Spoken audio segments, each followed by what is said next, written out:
My boss actually looked me in the eye and said his son could do my job in half the time. He thought he was clearing the way for a family legacy. He didn't realize he was clearing the way for his own destruction. By the time he realized the genius son had accidentally deleted the foundation of a $50 million contract, I was already across the street, signing a deal to become his biggest rival's new partner. He didn't just fire an employee. He fired the only person who knew how to keep his company alive. This entire project would take only half the time, if my son handled it.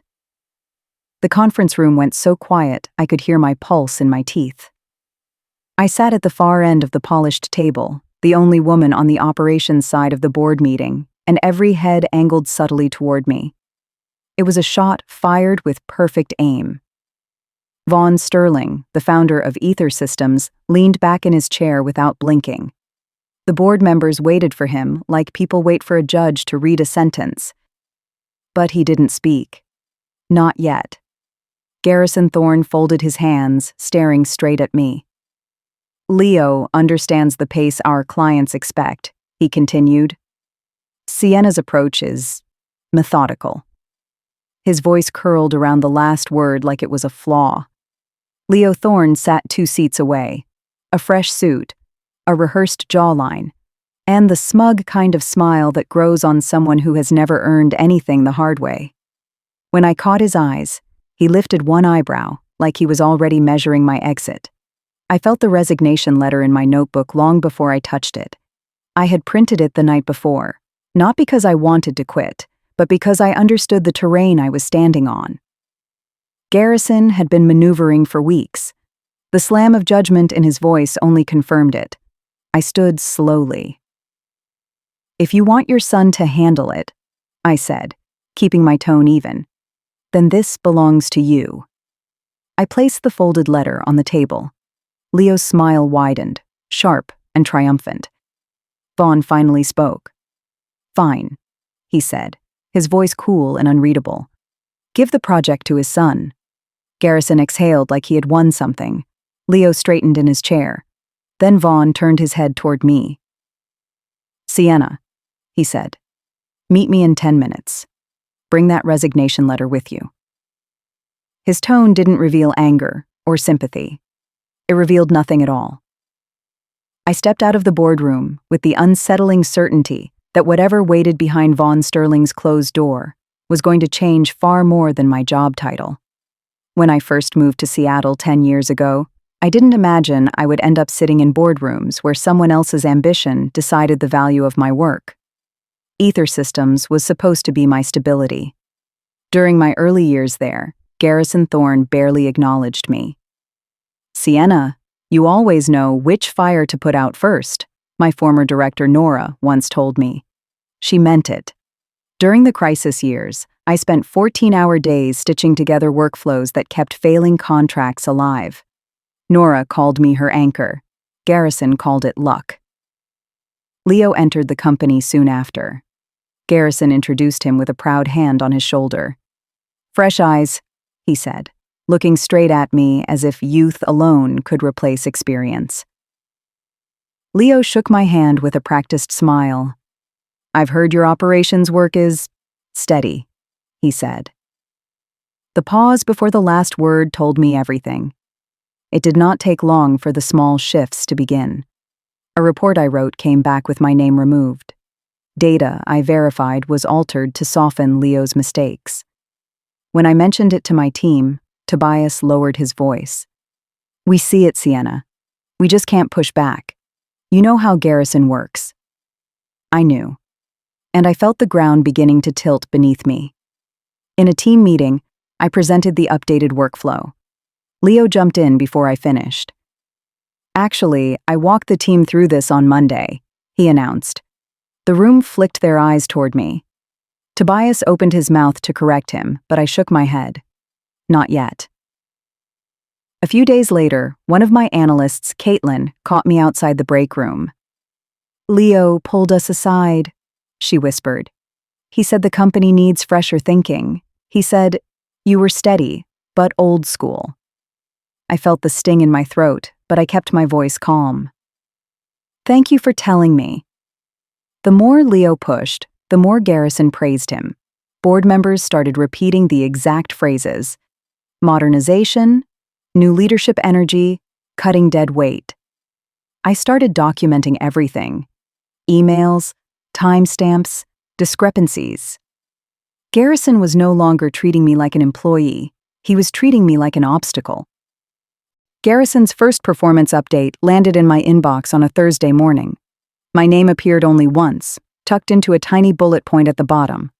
Operation support provided as needed. I stared at it for a long moment. At the next leadership meeting, Garrison projected the report. Process inefficiencies stem from outdated workflows, he said. Sienna's methods worked years ago, but volume demands a different approach now. Speed without accuracy puts us at risk. I spoke quietly but firmly. Several steps Leo removed are required in the client contract. Garrison's smile tightened. Contracts can be renegotiated. They can, I said, but not without disclosing operational changes. The board repeated the echo. We need modernization, not resistance. Through it all, Von Sterling sat at the head of the table, simply watching. By the end of the meeting, the damage was clear. The board didn't just hear Garrison. They believed him. Von Sterling's office door was already open. Close the door, Sienna. I did. He nodded toward the resignation letter. You brought that this morning. Why? Because Garrison has been clearing the path for Leo for months. I met his eyes. And if I stayed silent any longer, I was going to become the excuse they needed to tear the project apart. Vaughn studied me. What do you think Leo cannot handle? I didn't soften the truth. The risk structures. Remove the wrong one, and the entire thing collapses. He exhaled slowly. I suspected as much. Garrison has been falsifying progress data, presenting selective metrics. I needed confirmation. I held my breath. And now you have it. He nodded. Then he opened a drawer and slid a business card toward me. Ironwood Analytics. They are one of our most critical partners, he said. I want you where Garrison cannot manipulate you.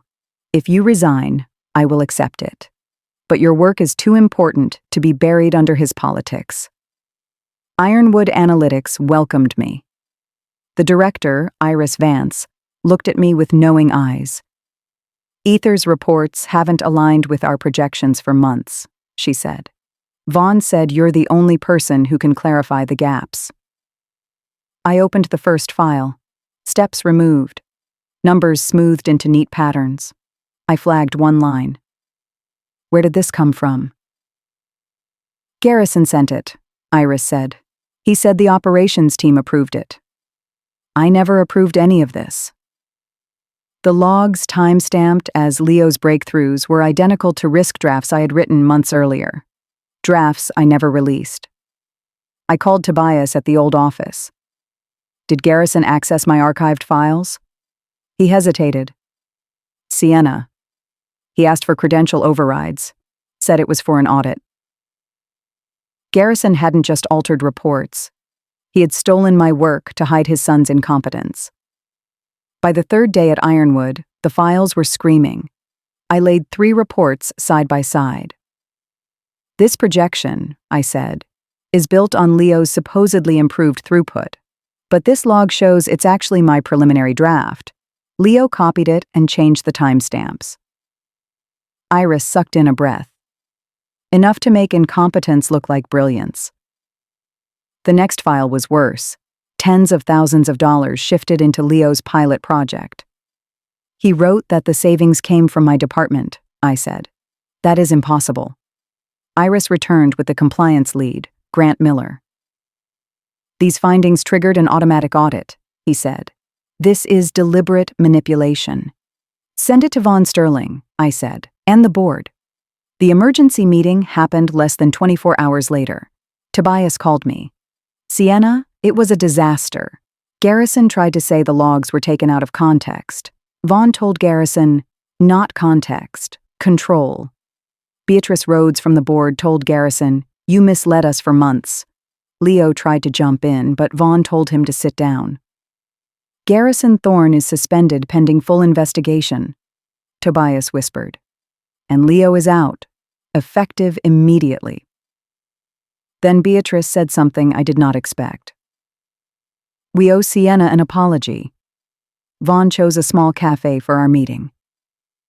Sienna, sit. You handled this with remarkable discipline. I handled the truth, that was all. That, he said quietly, was exactly what I needed you to do.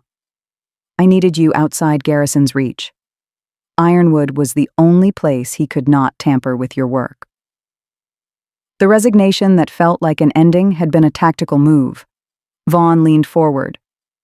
This is a contract. Independent. You would consult for Ironwood and for me directly, as a partner. A partner, I repeated. Yes, full autonomy. I breathed in slowly. Not a return. Not a second chance inside the old walls. Something entirely different. I signed the consulting contract on a quiet Tuesday morning. Later that afternoon, Tobias called. It's official. Garrison's suspension became a full termination. Leo's out too. I sat back in my chair.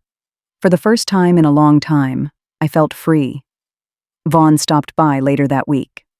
Settling in. I am. Good, there's a larger contract coming. You'll lead it. I nodded. I'm ready. As he left, I realized how strange it was to be valued without having to defend my place at the table. I walked out into the late afternoon light. I had not rebuilt what they took. I had built something entirely different. Something that belonged to me. They once relied on me and pretended they didn't. Now, they would rely on the systems I created, without ever being able to touch me again.